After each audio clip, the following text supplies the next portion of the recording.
multi-omic analysis at this point is really important to start to dissect what the patterns are in Waldenström's they're critical. And I think there is as much progress as we've made. I think it's also important to remember how much we still don't really understand. We can't keep these cells alive outside of the bone marrow, which means that there are dependencies that these cells have that we still don't really fully understand yet. And both represent therapeutic opportunities, but also means that our biology and our basic understanding of the disease is lacking in certain regards.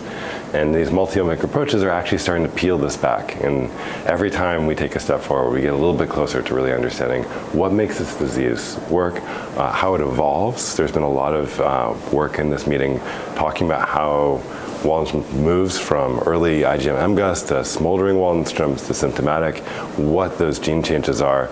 And again, taking the first steps about talking how we could start to interfere with that process, both therapeutically and also from a patient symptomatic perspective.